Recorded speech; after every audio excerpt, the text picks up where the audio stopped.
Bienvenidos al episodio número 35 de la segunda temporada del podcast Investigación Clínica Global.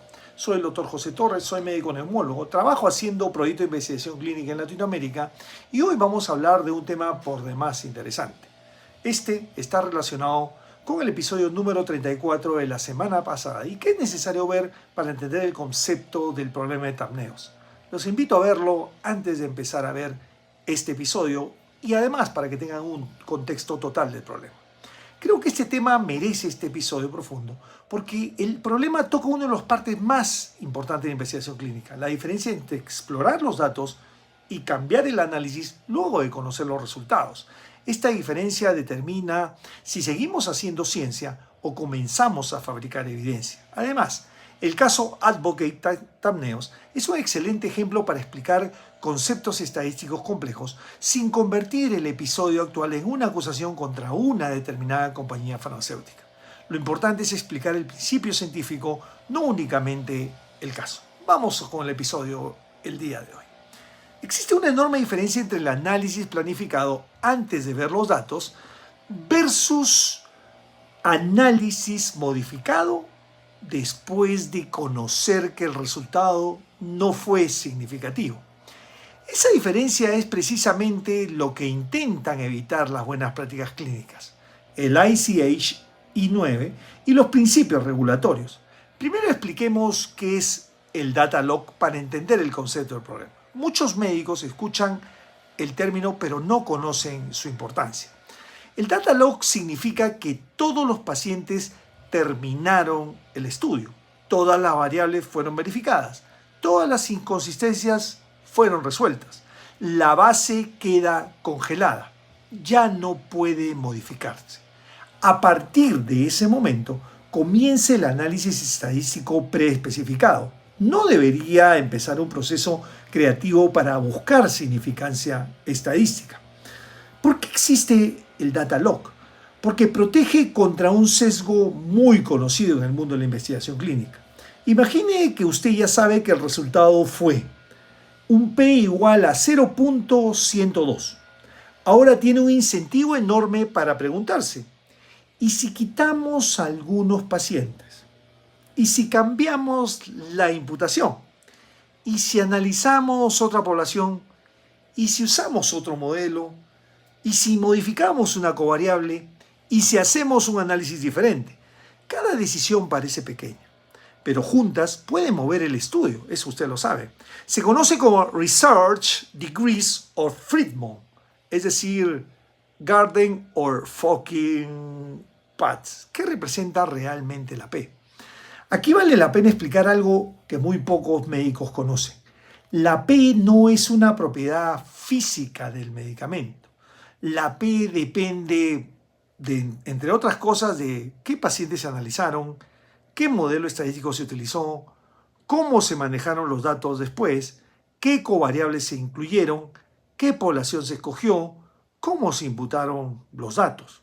Es decir, la P depende del análisis estadístico. Si cambia el análisis, puede cambiar la P. Y eso no necesariamente significa que cambió la eficacia del medicamento. Entonces, ¿qué ocurre cuando el resultado fue negativo? Aquí empieza el verdadero dilema. Supongamos que el SAP decía, análisis A, se ejecuta. Resultado, P igual a 0.102, no significativo. Entonces aparece la tentación de decir, un momento, probemos otra estrategia. Si esa seguridad estratégica produce un P igual a 0.047, ¿qué ocurrió? ¿El medicamento mejoró? No, no mejoró el medicamento. Lo único que cambió fue el análisis. Entonces, ¿por qué esto preocupa tanto a la FDA como a la EMA? Porque aumenta enormemente el riesgo de un error de tipo 1. Normalmente este error es aceptado en un 5%. Pero si hacemos, tome nota, 10 análisis, 20 análisis, 30 análisis, o vemos demasiados subgrupos, o sensibilidades, o imputaciones, o modelos, la probabilidad de encontrar un resultado significativo por azar aumenta mucho. Esto es algo que se debe evitar.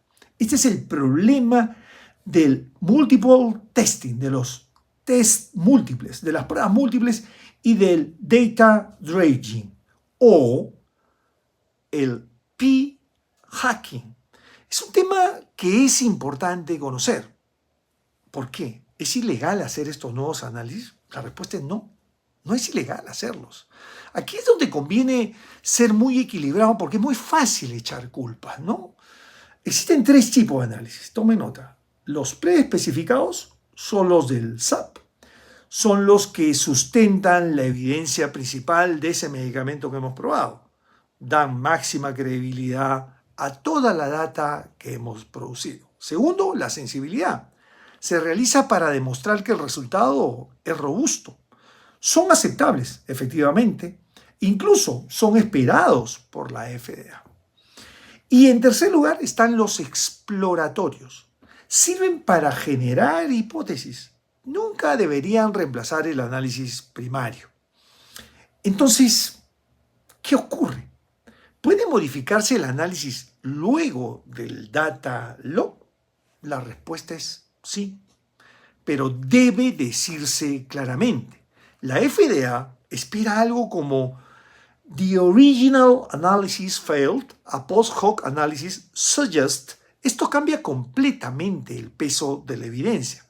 Lo que no sería aceptable es presentar ese análisis posterior como si hubiera sido el plan original. ¿Por qué alguien haría esto?, se preguntan ustedes. Aquí hay que ser muy cuidadoso. Las razones pueden ser legítimas. Les doy algunos ejemplos para que no pensemos que todo es un problema. El análisis original detectó un problema inesperado, por ejemplo. Un error de programación, una violación importante del SAP, datos faltantes mucho mayores de los previstos. A ver, una pandemia, por ejemplo, una modificación regulatoria. Todo esto puede justificar nuevos análisis. Pero, ahí viene el pero, deben documentarse, justificarse. No se pueden hacer porque sí, deben versionarse y sobre todo, fundamentalmente, declararse. ¿Qué dicen las buenas prácticas clínicas alrededor de este tema entonces? Las buenas prácticas clínicas exigen siempre trazabilidad, documentación, transparencia, control de versiones, justificación científica. No prohíben hacer el análisis estadístico. Lo que prohíben es ocultar cuándo y por qué se hicieron. El problema es ético fundamentalmente. Aquí está la parte más importante de este episodio del día de hoy. Cuando un paciente entra a un ensayo clínico, acepta un riesgo. Lo hace porque confía, que los resultados serán analizados verdaderamente, serán analizados exactamente como fueron prometidos. Si después cambiamos las reglas para obtener un resultado diferente, la confianza del participante en este estudio se va a romper. Este es el verdadero problema ético sumado a todo. No solamente es un problema estadístico. ¿Qué pasa en el caso de cáncer y enfermedades raras? Este problema es mucho más importante e interesante. En el caso de estas enfermedades, mi respuesta sería no, pero sí requiere mayor flexibilidad metodológica, no menor riesgo científico. En oncología y enfermedades raras es muy frecuente encontrar muestras pequeñas de pacientes, eventos escasos, enfermedades heterogéneas, dificultades de reclutamiento, desenlaces sustitutos, necesidad de decisiones regulatorias aceleradas. Ese es el mundo del cáncer y enfermedades raras. Por ello los reguladores aceptan enfoques especiales, si le digo alguno. Diseños adaptativos, los preespecificados, análisis bayesianos, controles históricos cuando están justificados. Esto permite que, se acepten criterios de valoración sustitutos, aprobaciones aceleradas con estudios confirmatorios posteriores. Todo esto en cáncer y enfermedades raras. Sin embargo, esa flexibilidad debe planificarse antes del desenmascaramiento de los datos. No equivale a modificar el análisis primario tras conocer que el resultado no alcanzó significación. Aceptar cambios no planificados porque es una enfermedad rara sería problemático por varias razones. Primero, aumenta el riesgo de falsos positivos. Segundo, puede llevar a aprobar tratamientos con beneficios sobreestimados. Tercero, dificulta la reproducibilidad de la data y paradójicamente perjudica a los propios pacientes que necesitan evidencia confiable para que se tomen decisiones con respecto a su tratamiento. En áreas de pocos ensayos como esto, cada estudio tiene un peso desproporcionado. Precisamente por eso, la transparencia metodológica es aún más importante. ¿Cuál es el mensaje final del episodio del día de hoy? La estadística no es un mecanismo para fabricar resultados positivos. Es un método para estimar la incertidumbre con reglas definidas antes de observar los datos. Cambiar esas reglas después del cierre de la base de datos puede estar justificado en algunas circunstancias excepcionales. Pero tiene que haber una justificación científica sólida. Tiene que documentarse completa y totalmente. Tiene que ser transparente con los lectores y reguladores. Cuando esos cambios se ocultan o se sustituyen silenciosamente, el problema deja de ser estadístico y se convierte en un problema de integridad científica.